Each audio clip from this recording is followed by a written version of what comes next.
Hello नमस्कार, कैसे हैं आप सभी। आशा करती हूँ स्वस्थ होंगे, प्रसन्न होंगे। प्रिय विद्यार्थियों, आपको पता ही है कि हम अपनी पाठ्य पुस्तक दिगंत भाग 1, जी हाँ 11वीं कक्षा बिहार बोर्ड की पुस्तिका जो है हिंदी पुस्तिका, उसके काव्य खंड के तीसरे पाठ पर हम पहुंच चुके हैं। 2 पाठ हम पहले ही कर चुके हैं। सबसे पहले था हमारा विद्यापति के पद, उसके बाद कबीरदास जी के पद, और ये हमारा है पाठ तीसरा मीराबाई के पद। आशा करती हूँ कि आपने प्रीवियस वीडियो जरूर देख लिया होगा, जिसमें मीराबाई का जीवन परिचय दिया था और साथ ही साथ जो पद थे उनके दोनों, उन पदों की व्याख्या की थी।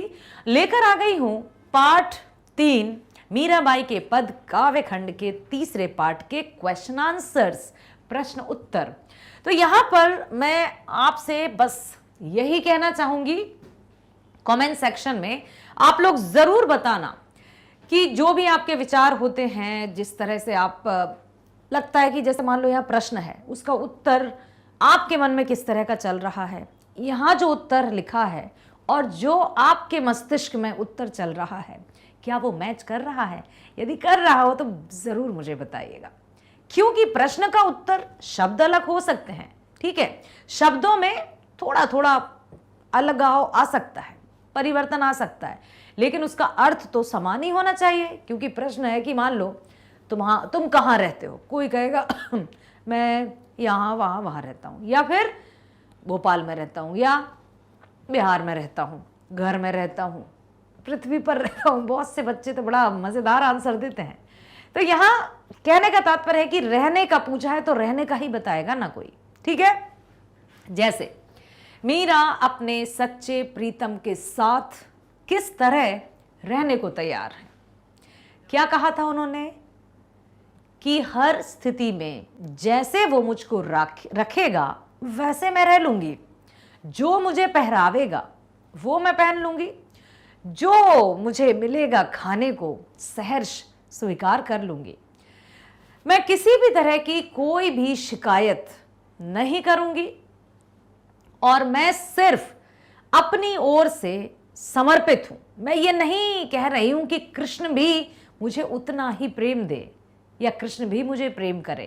प्रथम पंक्तियों में देखा था ना बेटा हमने, उन्होंने कहा था कि चाहे तुम मुझसे प्रीति तोड़ लेना, लेकिन मैं तुमसे प्रीति कभी नहीं तोड़ सकती। तो मीरा अपने सच्चे प्रीतम के साथ किस तरह से रहने को तैयार है, देखते हैं उत्तर। मीरा अपने सच्चे प्रीतम के साथ हर स्थिति में रहने के लिए तैयार हैं। वे ये नहीं कहती हैं कि मुझे ऐसा जीवन देना, मुझे ऐसा पहनावा देना, मुझे ऐसा भोजन देना। हर स्थिति में जो भी स्थिति होगी हंसते हंसते रहना चाहती हैं।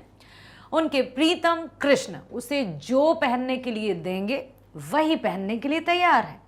जो खाने के लिए देंगे, उसके प्रीतम द्वारा जो भी खाना दिया जाएगा उसी से मीरा अपनी क्षुधा तृप्ति करेंगी।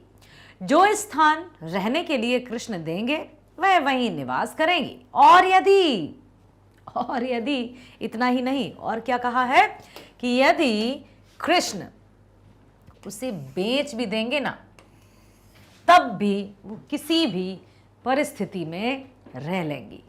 उन्होंने अपने आप को पूरी तरह से कृष्ण के लिए समर्पित कर दिया है।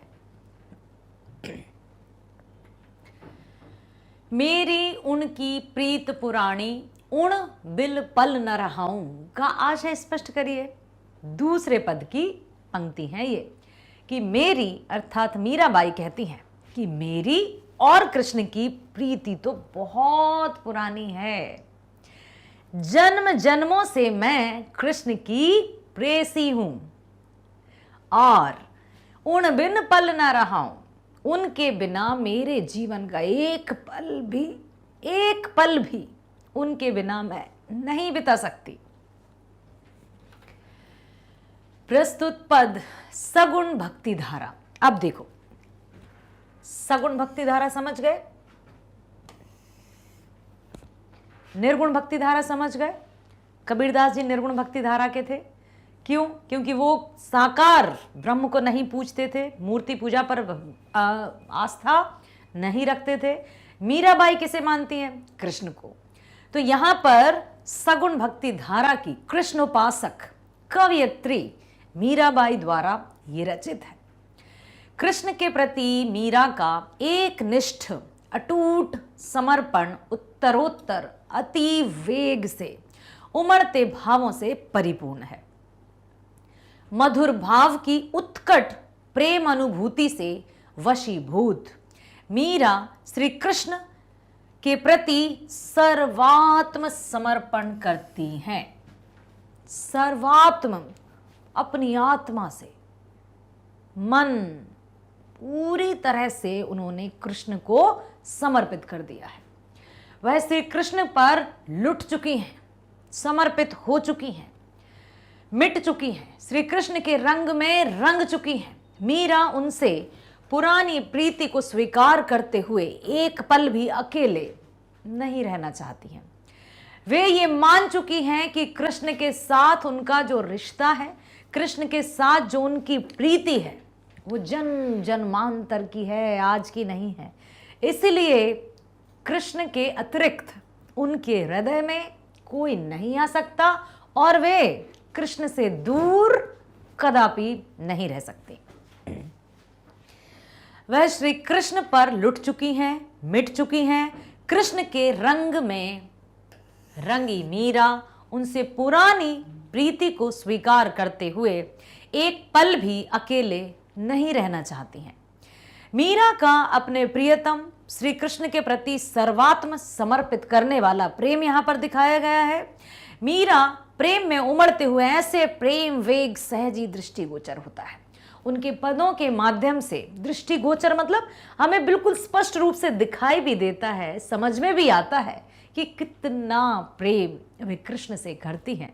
हर स्थिति में कृष्ण के निकट रहना चाहती हैं, आठों पहर कृष्ण की सेवा करना चाहती हैं। जैसे भी एक वो, जब हम छोटे थे तो हमने सुना था अपनी दादी नानी से, सीताराम ऐसे कहती थी, सीताराम सीताराम सीताराम कहिए, जाहि विध राखे राम ताहि विध रहिए। कि जिस भी स्थिति में प्रभु हमें रखेंगे हम सहर्ष स्वीकार करेंगे, ना कोई शिकवा ना कोई शिकायत, कोई शिकायत नहीं कि तूने ऐसा दिया वैसा। अरे जो जीवन दिया है ना बहुत अच्छा दिया है, क्योंकि जीवन तुमने दिया है, संभालोगे तुम, हर मुश्किल से विधाता निकालोगे तुम। मैं कौन होता हूं चिंता करने वाला, ना तो मैं मेरा हूं ना मेरा ये जीवन है, तो फिर मैं चिंता क्यों करूं। मैं वो करूं जो मेरा कर्म है। मेरा कर्म है कर्म करना, मेरा धर्म है कर्म करना, तो बस मुझे सिर्फ वही करना है। क्योंकि मैंने, अक्सर व्यक्ति क्या करता है जो उसे नहीं करना होता है, और क्या नहीं करता है जो उसे करना होता है। ठीक है, तो यहां पर मीराबाई ने अपने आप को सर्वस्व, अपने आप का सर्वस्व समर्पित किया है कृष्ण की भक्ति में। अगला है, कृष्ण के प्रति तोड़ने पर भी मीरा प्रीत तोड़ने को तैयार क्यों नहीं है। तुम चाहे तोड़ो मोहन, मैं ना तोड़ूंगी। स्पष्ट रूप से पंक्तियों में दृष्टिगोचर होता है कि मीराबाई क्या कहती हैं, तुम भले ही मेरे साथ प्रीति तोड़ दो, लेकिन मैं तुम्हारे साथ कभी भी प्रीति नहीं तोड़ सकती, कभी भी तुमसे दूर या अलग नहीं रह सकती। मीराबाई रूढ़ियों से ग्रसित मध्यकालीन समाज के सामाजिक बंधनों को तोड़कर नटवर नागर श्री कृष्ण की प्रेम की दीवानी बनकर उन्हें सच्चा प्रियतम के रूप में उन्होंने अपना लिया। जबकि आप सोचो कब हुआ था जन्म, 1304 में। उस समय समाज की क्या स्थिति रही होगी। उस समय उन्होंने सामाजिक रूढ़ी बंधन, जो भी समाज के दायरे, रीति रिवाज, परंपराएं, सबको तोड़ दिया। कृष्ण के रंग में रंग गए, सब कुछ भूलकर साधुओं के संग संतन ढिग बैठी बैठी लोक लाज खोई। सब कुछ उन्होंने ये भी लिखा है कि भले ही दुनिया उनसे कुछ भी कहती रही, और क्यों नहीं कहा होगा बेटा, आज भी स्त्री को अकेले रहने में हिचक होती है।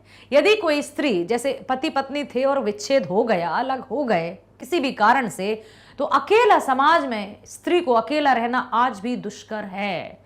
आज भी इतना कहते हैं ना, हम आधुनिक हो गए हैं, सब कुछ बदल गया है, उसके बाद भी स्त्री पर ही उंगलियां उठाई जाती हैं। तो आप सोचो उस जमाने में जब स्त्रियों को बिल्कुल किसी भी तरह के कार्य करने की परमिशन नहीं थी, कोई स्वतंत्रता नहीं थी, घर में केवल दासी बनकर ही रहती थी। उस वक्त, उस समय, उस काल में मीराबाई ने कृष्ण की भक्ति की और ना केवल ईश्वर के रूप में बल्कि उनको पति के रूप में चाहा, और जहां तहां बैठ बैठ सब कुछ छोड़ दिया उन्होंने, अपना घर बार। तभी तो कहते थे लोक लाज सब खो दी है, विष का प्याला राणा जी ने भेजा पीकर मीरा हांसी रे, पग घुंघरू बांध मीरा नाची रे। सुना होगा ना, हाँ, कि यहां पर सब कुछ उन्होंने कृष्ण के लिए समर्पित कर दिया। ऐसा कौन करता है भला? कोई नहीं करता।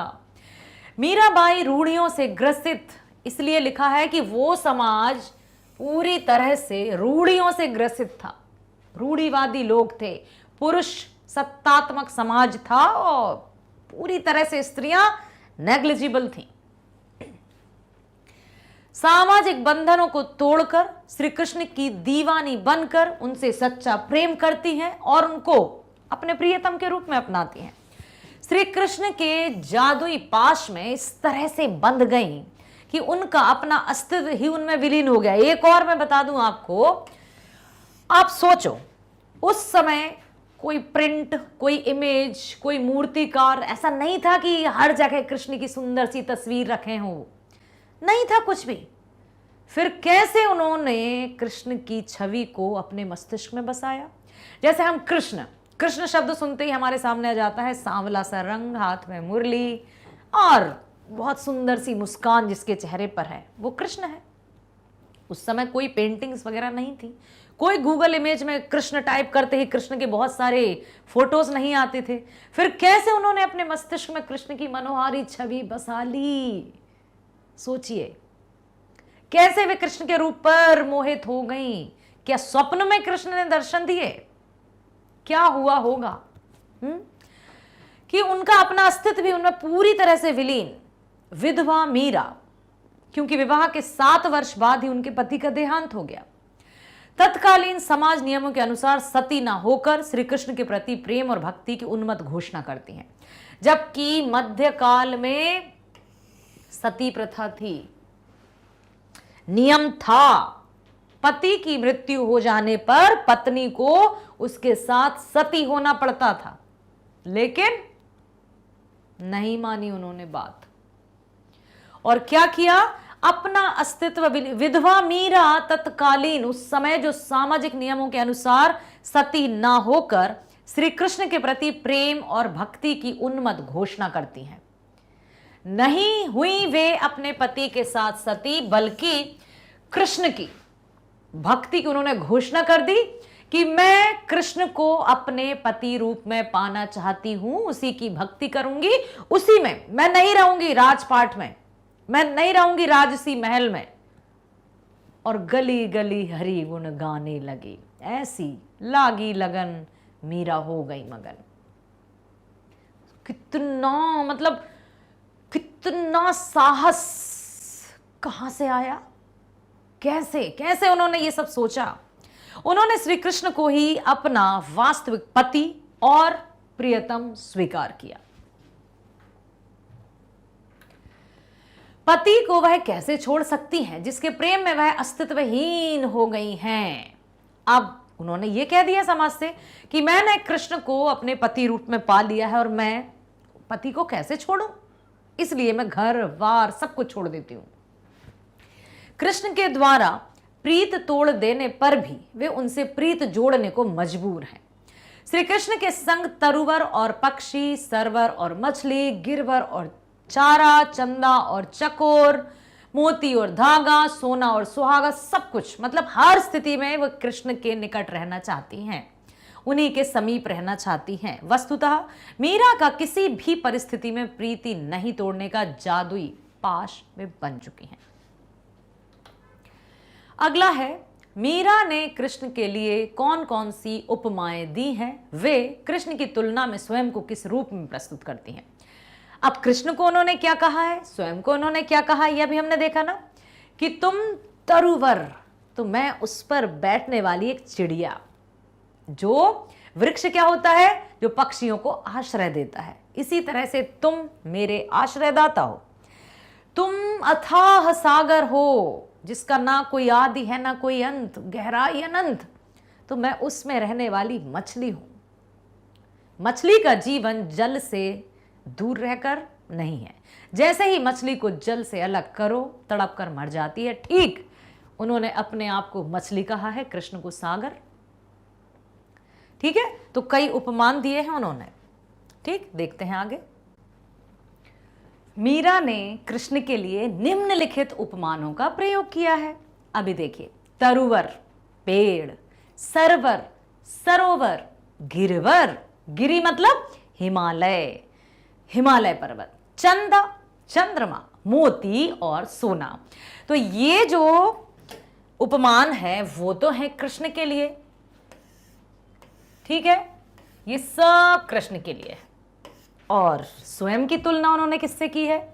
मीरा ने कृष्ण की तुलना में स्वयं को पंखिया अर्थात पारवी या पक्षी, मछिया मछली, चारा घास, चकोरा, धागा और सुहागा के रूप में प्रस्तुत किया है कि यदि तुम तरुवर बनो, यदि तुम तरुवर हो ना, पेड़ हो, तो मैं उस पर बैठने वाली पक्षी, तुम सरोवर हो तो मैं उसमें रहने वाली मछली, तुम हिमालय हो तो मैं उसमें उगने वाली तुच्छ सा तिनका या घास, चंदा तो मैं चकोर, तुम मोती तो मैं धागा, तुम सोना तो मैं सुहागा।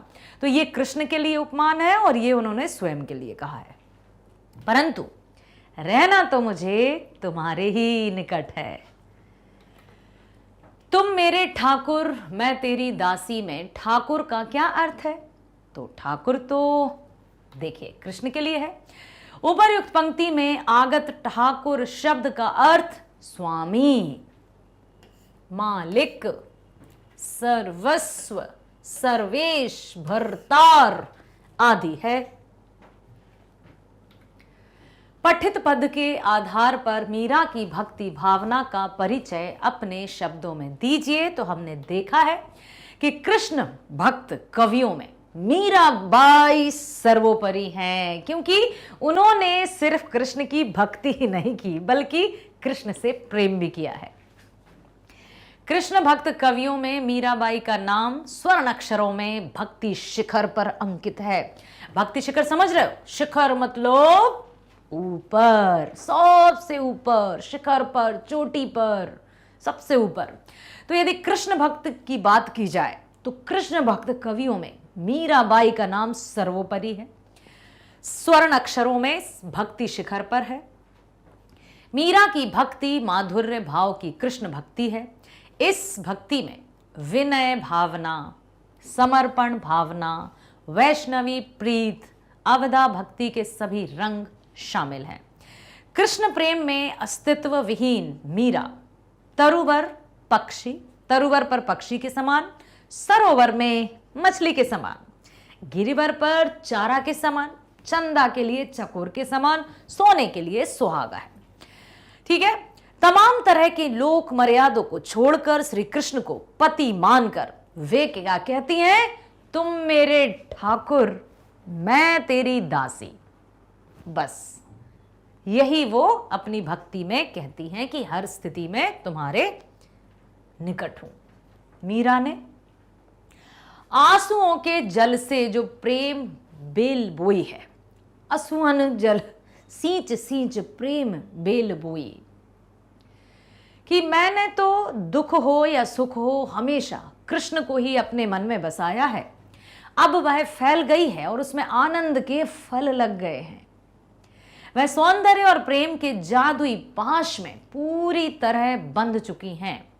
वह हर पल अब श्री कृष्ण को येन केन प्रकारेण, हर हालत में, ये शब्द याद रखना, येन केन प्रकारेण, अर्थात हर स्थिति में, हर हाल में, चाहे जो भी हो, मुझे तो चाहिए वाली स्थिति, चाहे जो भी परिस्थितियां हो, चाहे जो भी स्थितियां हो, चाहे जो भी कठिनाइयां हो, मुझे कार्य करना है तो करना है। येन केन प्रकारेण रिझाना चाहती हैं। वे क्या कहती हैं?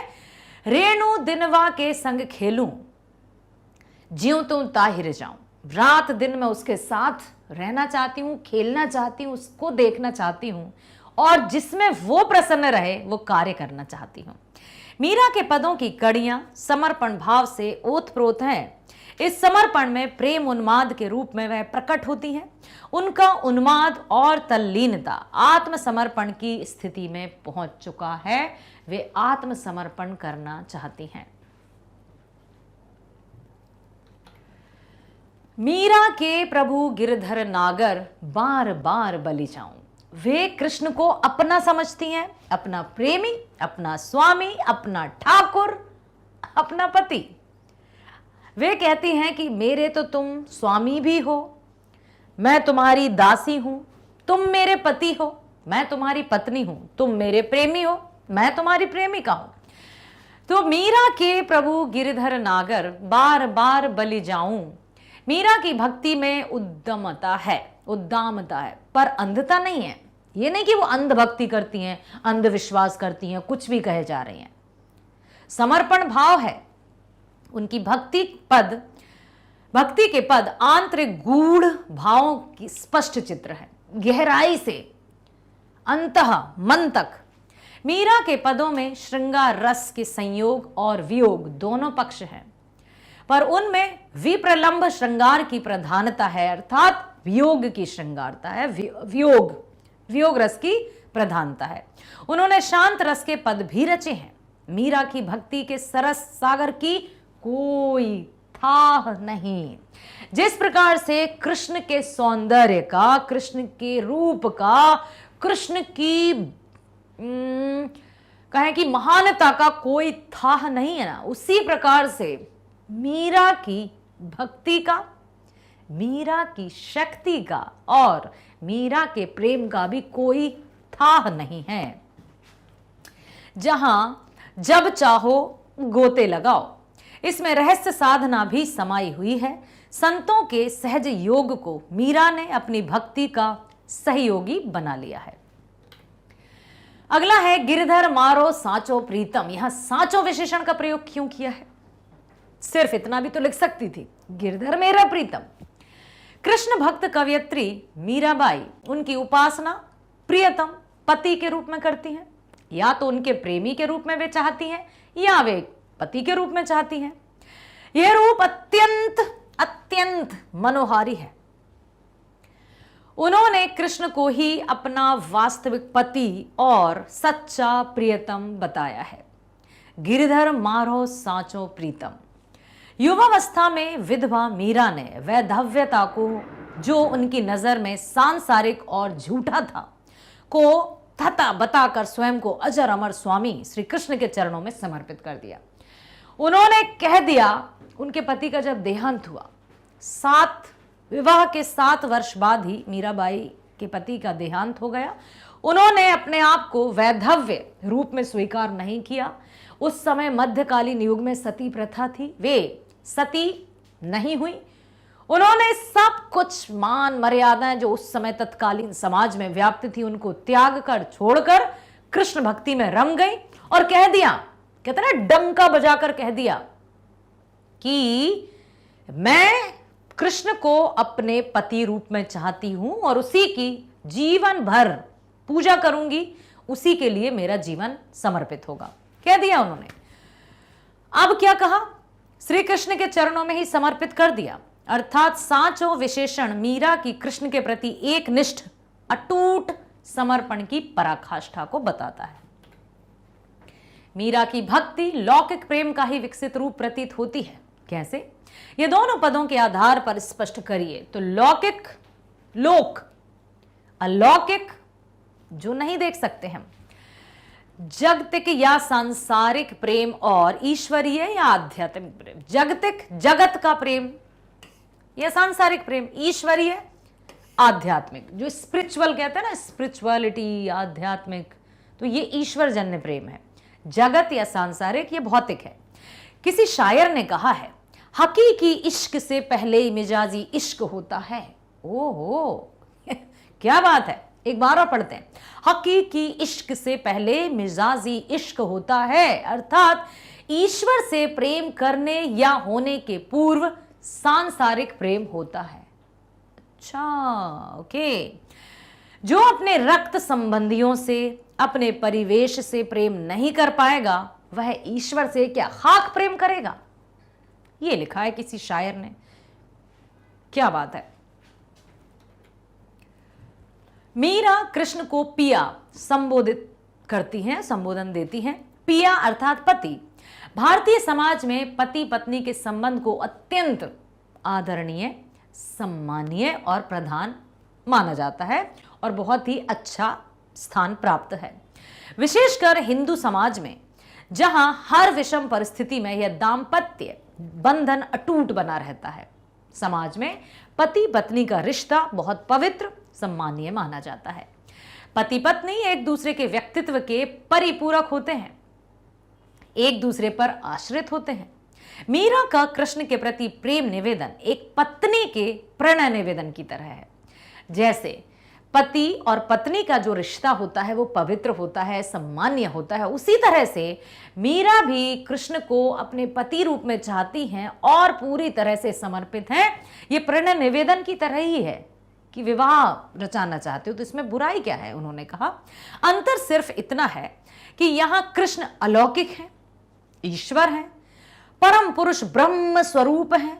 जैसे एक पतिव्रता हर परिस्थिति में, सुख दुख में पति के प्रति एक निष्ठ बनी रहती हैं, संतुष्ट होती हैं, मीरा भी कृष्ण के प्रति ऐसी ही भावना व्यक्त करती हैं। अतः यह कहना ठीक ही है कि मीरा की भक्ति लौकिक प्रेम का विकसित रूप है। ठीक है, प्रश्न क्या था कि मीरा की भक्ति लौकिक प्रेम का ही विकसित रूप प्रतीत होती है। कैसे? तो लौकिक ही तो है, आज की तो है, मनुष्य तो है।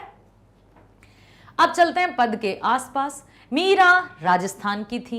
उनके जीवन से संबंधित विस्तृत जानकारी अपने शिक्षक से प्राप्त कीजिए। तो बेटा आप ही बता दो। चलो हम ही बता देते हैं। मीराबाई का जन्म मारवाड़ के कुड़की नाम के गांव में 1498 में हुआ। ठीक है, 1398 में कबीरदास जी का हुआ, 1498 में मीराबाई का, मतलब 100 वर्ष का अंतर। एक राज परिवार में हुआ। उनके पिता का नाम रतन सिंह राठौर था, जो मेड़ता के शासक थे। वह एक वीर योद्धा थे। मीराबाई अपने माता पिता की इकलौती संतान थी, सिंगल चाइल्ड। उनके पिता रतन सिंह का अधिक समय युद्ध में व्यतीत होता था। जब मीराबाई छोटी थी तब उनकी माता का निधन हो गया। उनका लालन पालन उनके दादा राव दूदा जी की देखरेख में हुआ था, जो योद्धा होने के साथ साथ भगवान विष्णु के बड़े उपासक और भक्ति भाव से ओतप्रोत थे। मीराबाई की माता जी का देहांत बहुत छोटी थी तभी हो गया। फिर उनका लालन पालन उनके दादाजी दूदा राव जी ने किया। एक दिन राजमहल के सामने एक बारात निकली। मीराबाई तब छोटी थी। दूल्हा बहुत ही आकर्षक वस्त्र पहने हुए था। मीरा छोटी थी, बच्ची थी। अब आज भी यदि बारात निकलती तो हम लोग कैसे देखने लगते हैं ना। तो जब बारात निकल रही थी तो मीराबाई भी गई। मीरा ने उसे देखा तो वे आकर्षित हो गई, इतना प्यारा, वाओ। और अपने दादाजी से कहा, मुझे भी एक ऐसा दूल्हा ला दीजिए, मैं उसके साथ खेलूंगी। मगर बालिका मीरा को दूल्हे के बारे में कुछ पता ही नहीं था कि दूल्हा क्या होता है, कौन होता है। नहीं, उन्हें वो अच्छा लगा। दादाजी मुझे भी दूल्हा चाहिए, मुझे लाइए, मैं उसके साथ खेलूंगी। मीरा के दादाजी ने श्री कृष्ण की एक मूर्ति मीरा को देते हुए कहा कि लो, यही तुम्हारा दूल्हा है। उन्हें क्या पता था कि बचपन में जो खिलौने के रूप में कृष्ण की मूर्ति मीरा को बहलाने के लिए दे रहे हैं, मीरा वास्तव में उससे अनन्य प्रेम कर बैठेंगी। मुझे दूल्हा चाहिए। दादाजी ने कृष्ण की मूर्ति लाकर दे दी और कह दिया कि यही तुम्हारा दूल्हा है। क्या कहा?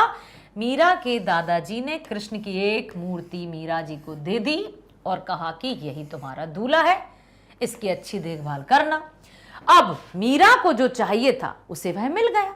मीरा प्रसन्न होकर उसे स्वीकार करके उस मूर्ति के साथ हमेशा खेलती रहती और उससे ऐसा व्यवहार करती मानो श्री कृष्ण ही उसके पति हैं। छोटी सी नन्ही सी बालिका के मन में श्री कृष्ण को उसने प्रेम करके पति रूप में बचपन में ही बसा लिया था हृदय में। अब कैसे मीरा गलत हुई? बिल्कुल नहीं हुई। समाज चाहे कुछ भी कहे, उनको तो ये बचपन से था। अगला है, मीरा और सूरदास दोनों के प्रभु गिरधर नागर ही है। कृष्ण के प्रति इन दोनों की भक्ति में क्या अंतर है, इस विषय पर अपने शिक्षक से चर्चा कीजिए। आइए लाली मैडम से चर्चा कीजिए। तो अब हमने सुना है सूरदास के जो पद थे, कृष्ण के अनन्य भक्त थे, उन्होंने भी कृष्ण की इसी तरह से भक्ति की है कि यदि मानुष हो तो वही, अच्छा वो रसखान जी, सूरदास जी ने भी हमेशा कृष्ण वात्सल्य रस का सम्राट कहा जाता है और कृष्ण के कई रूपों का उन्होंने जिक्र किया है। तो सूरदास और मीरा दोनों गिरधर नागर के भक्त हैं। क्या अंतर है उनकी भक्ति में?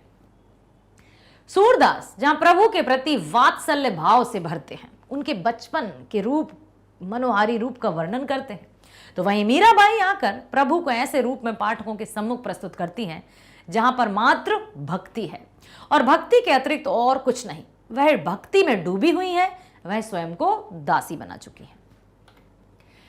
गुलजार ने मीरा पर स्वयं पटकथा लिखकर एक फिल्म बनाई है जिसमें मीरा की भूमिका हेमा मालिनी ने की है। उस फिल्म का कैसेट मंगाकर देखिए और इस पर एक निबंध तैयार कीजिए। ये करना है आपको। गुलजार जी का नाम आपने सुना ही होगा। मीराबाई पर उन्होंने स्वयं पटकथा लिखी। पटकथा मतलब पर्दे के लिए कथा। और हेमा मालिनी जी ने मीरा की भूमिका निभाई थी, तो आपको देखना है, ठीक है। अब देखो, मीरा, अंग्रेजी मीरा 1979 में प्रेम जी निर्मित, गुलजार निर्देशित हिंदी भाषा की फिल्म है। मीरा से ही है, ठीक है, हिंदी भाषा की ही फिल्म है। प्रमुख राजपूत संत कवयित्री एक कृष्ण भक्त मीराबाई की जीवनी पर आधारित इस फिल्म में हेमा मालिनी जी ने मीराबाई की भूमिका निभाई है। गुलजार ने इस फिल्म में मीरा की जीवनी पौराणिक एवं भक्ति की परिदृष्टि से नहीं अपितु ऐतिहासिक एवं सामाजिक दृष्टिकोण से दर्शाया है। समकालीन समाज में नारी अपनी गरिमा, मुक्ति तथा आध्यात्मिक आनंद के लिए करते प्रयत्नों को मीरा के रूप में दर्शाया है। और मीराबाई की इस फिल्म को देखकर, और भी यदि आप चाहें तो अभी भी देख सकते हैं, मिल जाएगी। मीराबाई की प्रमुख भक्ति रचनाओं को इस फिल्म में गीत के रूप में भी लिया। जो भी उनकी रचनाएं हैं इस फिल्म में उन्हीं के गीतों को लिया गया। और प्रमुख सितार वादक पंडित रविशंकर ने इसमें संगीत दिया है। रविशंकर जी का नाम कौन नहीं जानता। इन गीतों को विख्यात गायिका वाणी जयराम ने स्वर दिया है। फिल्म गुड्डी, इसे हिंदी फिल्म जगत में विख्यात वाणी जयराम, गुड्डी फिल्म तो आप जानते हैं, हमको मन की शक्ति देना, मन विजय करें, दूसरों की जय से पहले खुद को जय करें। मेरे तो गिरधर गोपाल के लिए फिल्म फेयर सर्वश्रेष्ठ पार्श्व गायिका पुरस्कार तथा अन्य राष्ट्रीय और अंतर्राष्ट्रीय पुरस्कार से सम्मानित किया गया। फिल्म जगत में विख्यात वाणी जयराम, ठीक है, तो उन्होंने ही स्वर दिया है। भाषा की बात पर हम चलते हैं। प्रश्न है, मैं, मारो, उण आदि सर्वनाम है। दिए गए पदों से सर्वनामों को चुनकर लिखिए। तो हम जानते हैं कि जो शब्द संज्ञा के स्थान पर आते हैं उन्हें सर्वनाम कहते हैं। मैं, मारो, तो मारो मेरा, उण वह उसका, उसके, तो सो तुमसे, तितहि, वा उसके, ताही उसको, सोई वही। तो मीराबाई राजस्थान की थी और राजस्थानी बोली के शब्द हैं, राजस्थानी बोली के प्रयोग में लाए गए हैं। प्रथम पद में मीरा ने कृष्ण और अपने लिए कुछ उपमान या अप्रस्तुत दिए हैं, उन्हें अलग करके लिखें। तरुवर, ये है कृष्ण के लिए,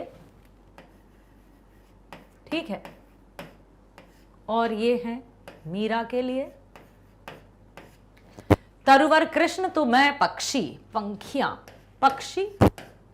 उन्होंने एक चिड़िया भी कहा है कि मैं चिड़िया के समान हूं।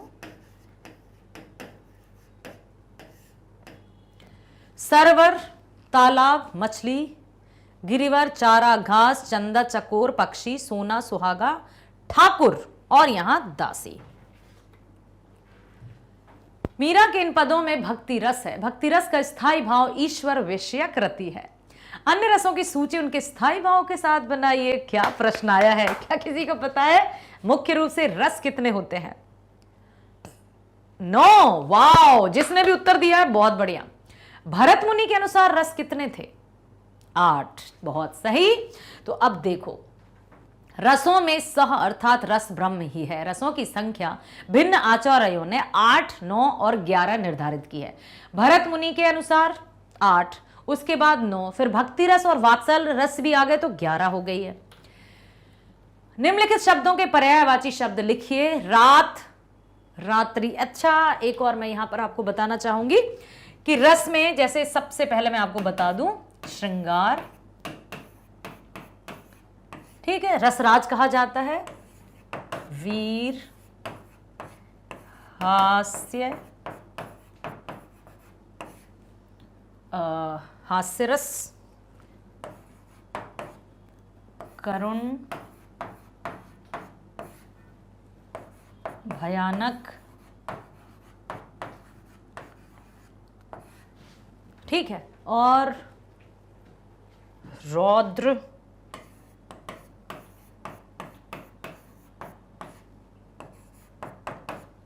विभत्स,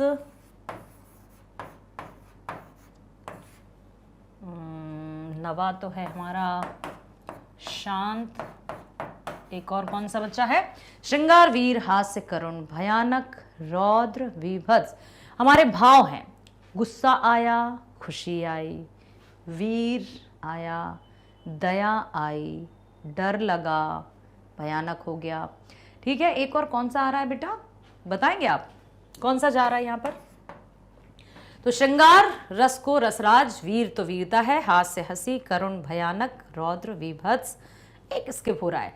तो इस तरह से और भी जो 2 रस हैं वो हैं भक्ति रस और वात्सल्य रस, जिनको 11वां कहा गया है। भक्ति और वात्सल्य, ठीक है बेटा, इनको 10वां और 11वां कहा है। तो ये भी कहीं ना कहीं श्रृंगार रस के ही भेद माने जाते हैं, प्रेम का ही है, क्योंकि भक्ति रस में ईश्वर जनित प्रेम है, वात्सल्य रस में ममता, माँ के प्रति बच्चों का प्रेम है, बच्चों के प्रति माँ का प्रेम है।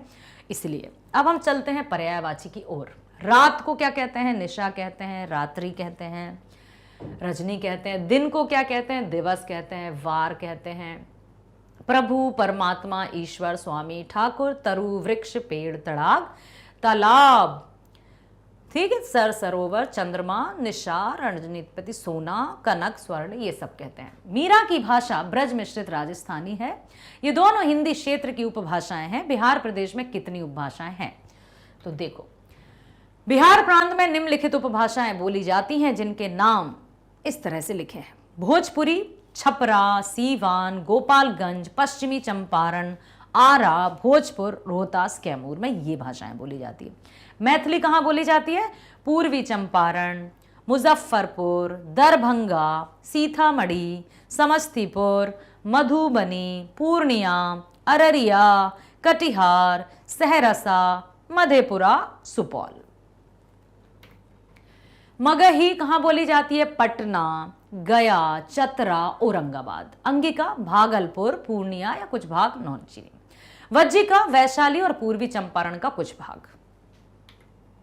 तो आशा करती हूं आपने बड़े ध्यान से सुन लिया है, समझ लिया है, मीराबाई की भक्ति भावना को भी समझ चुके हैं।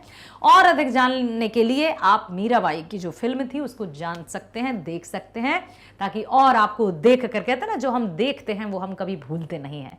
तो बस अभी आपने वीडियो भी देखा है तो ये भी आप नहीं भूलेंगे। इसी के साथ चलते हैं और मिलेंगे अगले वीडियो में। स्वस्थ रहिए, खुश रहिए, bye, thank you so much.